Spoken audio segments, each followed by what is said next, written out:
There comes a time in life, often quietly, often unexpectedly, when success just doesn't shine the way it used to. The titles, the money, the applause, they meant everything once. Until one day, they don't. What begins to matter instead is peace. Not the kind you find on a beach, but the kind you feel in your soul. Let me tell you a story.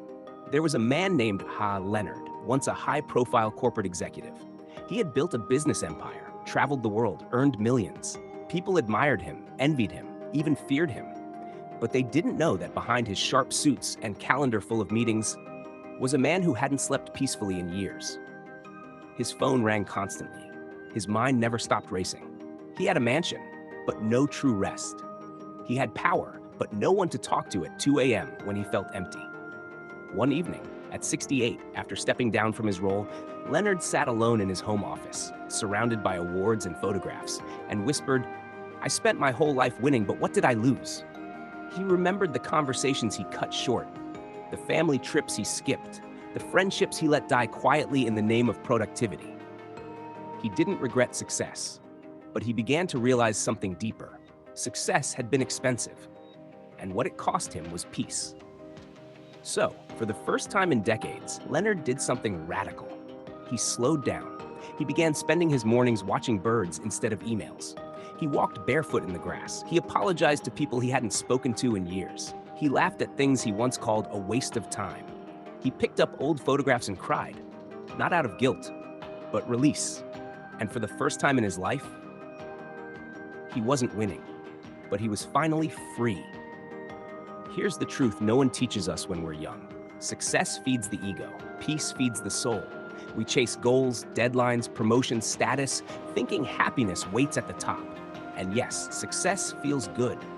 Achievement is fulfilling, but it's not the full picture.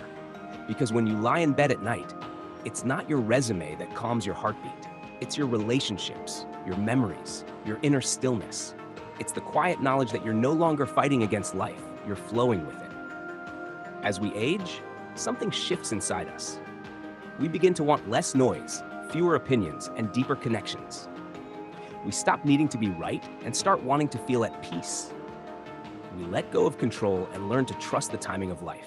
And that shift isn't weakness, it's wisdom.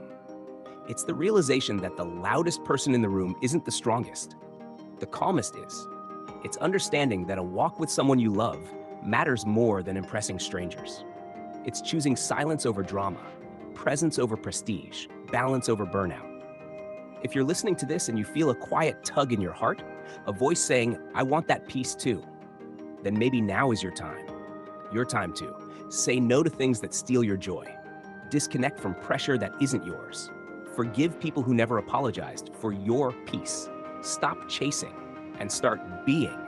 Redefine success, not as something outside bliss, but something inside. Leonard, now in his 70s, writes letters, not emails, letters. He sends them to his kids, to his old classmates, to himself. In one he wrote, "Success got me a seat at the table. Peace taught me how to sit down and enjoy it." And that's the lesson we all come to. Sooner or later, the world may keep chasing more, but the wise choose enough. So ask yourself today, what do you define as success now? Is it the applause of people who don't know you? Or is it waking up without anxiety? Drinking your tea slowly, being proud of how gently you've learned to live? If success is noise, then peace is music. And maybe the most successful version of you is the one that finally feels at peace with yourself. If this story softened something in your heart, if it reminded you to slow down or breathe again, then do something meaningful. Like this video, share it with someone who's chasing too hard, and subscribe to Evergreen Wisdom, where we tell stories that help you feel, reflect, and grow. Because maybe success is how loud your life is. But peace is how deeply it whispers.